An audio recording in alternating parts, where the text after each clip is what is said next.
Hello, and welcome to the Church of God in Christ Prayer and Bible Band Lesson 9. Fourth week. The Garden Experience. Background reading. Genesis 2 verses 8 to 17. Kings 21:18. Ezekiel 28 verse 13. Song of Solomon 6 verses 2 to 3.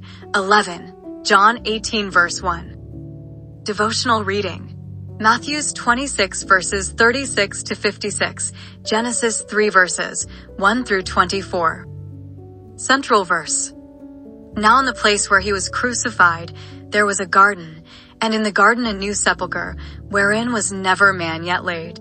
John 19 verse 4, KJV. The place of crucifixion was near a garden, where there was a new tomb, never used before.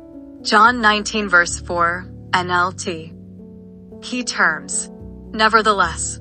In spite of that, in whatever manner or way that. Overwhelmed. Completely overcome or overpowered by thought or feeling. Distraught. Agitated with doubt or mental conflict or pain, exhibiting a severely disordered state of mind. Introduction. There is something refreshing about looking at a beautiful garden. Gardens are created for several reasons, including beauty. Some gardens only have beauty but no real function, but then there are other gardens which are beautiful but are functional. They provide necessary things. The trees for shade, the borders for walkways, lawn spaces, the patio spaces, fruit trees, the vegetable patch, the lovely flowers all help to create a wonderful place called gardens. The garden helps make up the landscape of a house or building. One of the most beautiful places I had ever seen was the Rose Garden at the White House in Washington, D.C. It was beautiful and relaxing. It had wonderful smells emanating from it, and it was very peaceful. There are many different types of gardens, but they each have their own function. The rock garden helps keep the soil in place and provides beauty. The vegetable garden provides food for human consumption and animals. Vegetable and flower gardens are the most common gardens in all parts of the world. Then there are the herb gardens, which are grown for medicine as well as for cooking purposes. These gardens are easy to maintain and need plenty of sunlight and little checkups. Gardens can be created in almost any place. Inside the house, on the roof of a house or apartment, wherever there is a little space. Discussion. 18. Well, the first garden we hear about in the Bible is the Garden of Eden, which God and the Godhead created. It was a biblical paradise described in Genesis 2 and 3, Ezekiel 28 and 31. It is reportedly one of the most beautiful places ever created. God put everything in that garden to make life wonderful and pleasing for Adam. The Bible describes the garden as a place likened to paradise, a place of bliss and delight. It had every beautiful tree to look at and every tree that was good for food. God also put the tree of life in the midst of the garden. This tree was the tree of knowledge of good and evil. A river went out of Eden to provide water for the garden. This river is divided into 4 different rivers. The first was called Pison, which compassed the entire land of Havilah, the place of gold. As of today, its location is unknown. It is known to be a place of gold, bdellium, and onyx stone, rich in minerals. The name of the second river is Gin, which compassed the entire country of Ethiopia. The third river was named Hiddekel, the Tigris River. It goes toward the east of Assyria.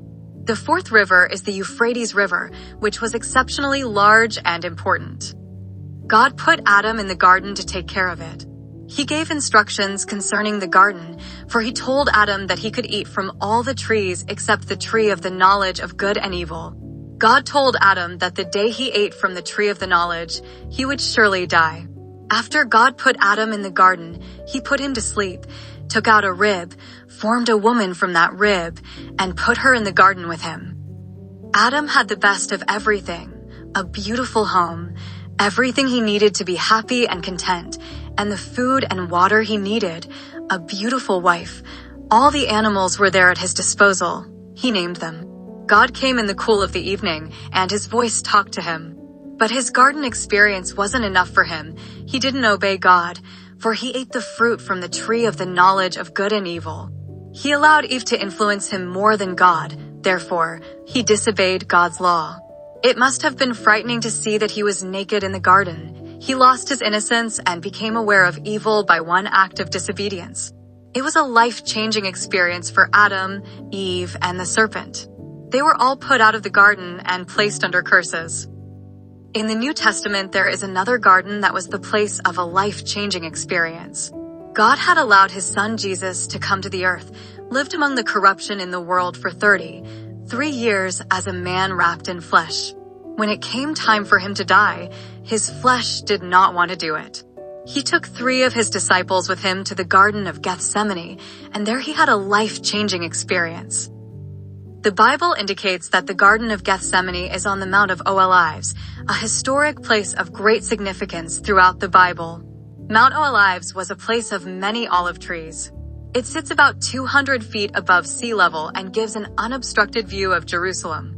The Valley of Kidron is situated between the mountains and Jerusalem, the region Jesus often visited in his travels throughout the Gospels.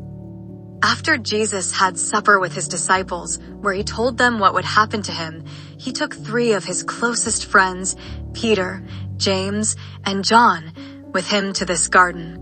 The garden was a place of great importance to Jesus, for it was there that he retreated into deep prayer and a time of agony before his arrest and crucifixion. It was in this garden that he wrestled in great sorrow with the torture and humiliation that he knew was before him. Conclusion. Jesus was distraught, and he told his disciples to sit here while I pray. He told them that he was sad and needed them to watch.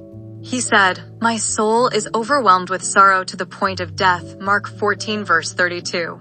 He walked a little farther from them, sank to his knees, and cried out to his Father. In this garden, he prayed with such intensity that sweat-like drops of blood came from him. In this garden, he let his Father know that he did not want to die. It was here that he experienced his life-changing experience when he came to the place where he could say, "Nevertheless, not my will, but thy will be done." It may not be a physical garden, but each believer must reconcile within himself that, "Nevertheless, not my will, but God's will be done." It was by one man's sin, Adam in the Garden of Eden, that all of mankind became guilty of sin. But by one man, the man Jesus, every man can be redeemed.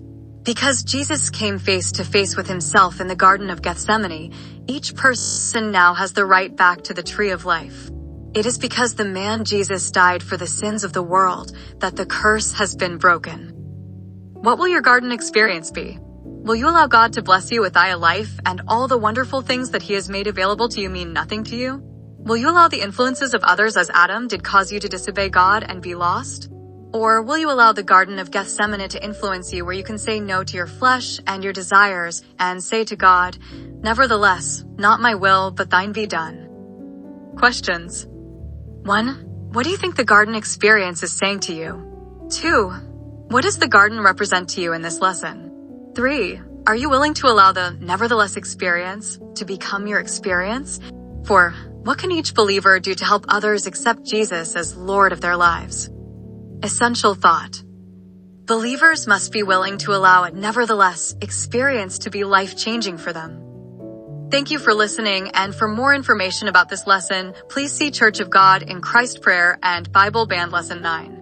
And to God be the glory.